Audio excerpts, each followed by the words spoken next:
Peter Osborne says, don't think of disease as something that you have. Think of disease as a symptomatic genetic expression of your choices that you've made, accumulated over time.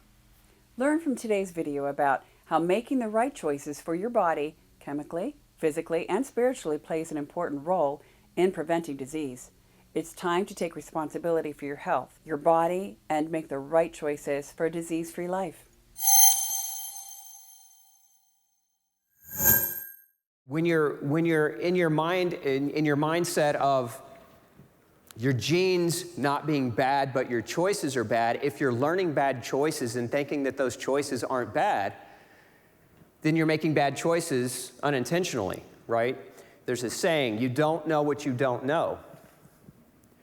And so the choices, we can identify the choices in the three outer edges of this triangle: chemical choices, emotional, spiritual choices, and physical choices. So if we briefly just talk about each one, what is chemistry? Biochemistry. I remember being in graduate school, and what turned me on to all this was I was an amateur bodybuilder, and so I was looking for ways to be better and stronger and recover more. And so I was turned on to biochemistry because biochemistry is nutrition. It's basically, biochemistry is nutrition, only in science geek speak. And when they're teaching you biochemistry in graduate school, they use big, heavy words with multisyllabic phrases. And if you don't study it well enough, you don't ever know. So a lot of doctors walk out of a biochemistry class not understanding that flavin adenine dinucleotide is vitamin B2, right? And so chemistry is nutrition. It's vitamins, it's minerals, it's carbohydrates, proteins, fats, it's water. It's the fundamentals of life. And so if you're putting the wrong chemistry in your body, or your body is lacking the right chemistry, then things can start to go wrong.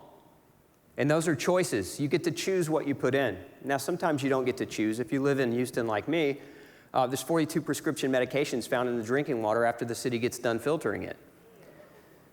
So if you don't know that and you're not running extra filtration through your house, you're getting exposed to chemistry you didn't even know you were getting exposed to. But you can choose food.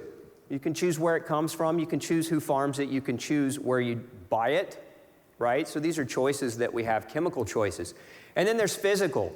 There's a saying, square tires don't roll. Structure dictates function. Physical has to do with the physical body. So some people are overweight.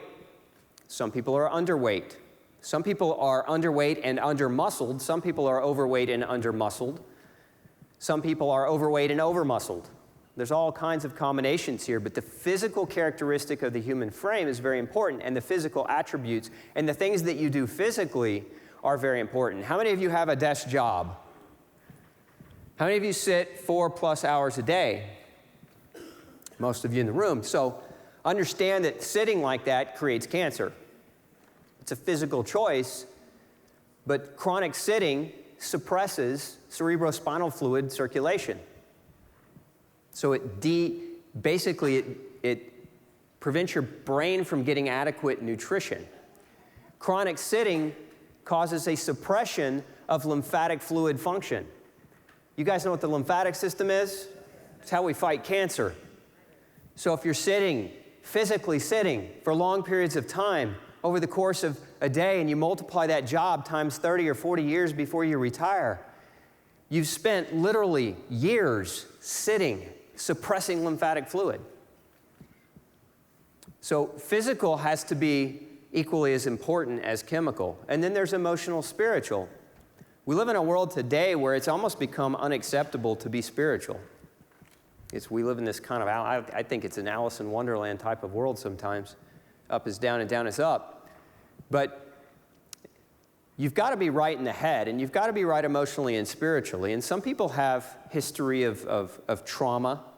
Well, probably everybody has a story. Does anyone not have a story of past trauma or past somebody doing you wrong or treating you wrong? I think we all kind of have a background where we have some of that. But if we have that background and we don't deal with it, and we don't acknowledge it and deal with it and cope with it, and make it right in our own mind, that can create disease just as easily. So think of these three elements as switches, or the ability to turn on or off the switches of your genetic code.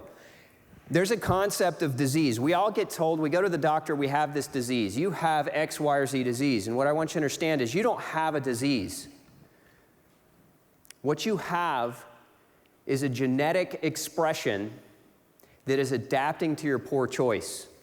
That's not disease. Disease, when a doctor says you have cancer, the first thing that most people think is, oh my gosh, I'm powerless. Let me give all my power to you. And then the doctor writes a script for chemo and radiation and surgery, and then takes away your power of choice and says there's nothing you can do about this cancer. Diet and nutrition aren't important. And you're going to go this path because this is medicine, right? What I want you to understand is don't think of disease as something that you have. Think of disease as a symptomatic genetic expression of your choices that you've made, accumulated over time, right? Damage over time equals the expression of symptoms that doctors prescribe drugs for. So you can either suppress what your body's trying to warn you about through drugs, or you can make meaningful, realistic changes and address those symptoms and learn to listen to your body. And the way we do that is through making better choices. Thanks for watching. We hope you liked today's video. Make sure to head over to our website to keep reading more interesting science-based articles about your health and how to stay cancer-free. Just click on the link right here on the screen and make sure to subscribe to our channel so you won't miss any new videos. Thanks for watching.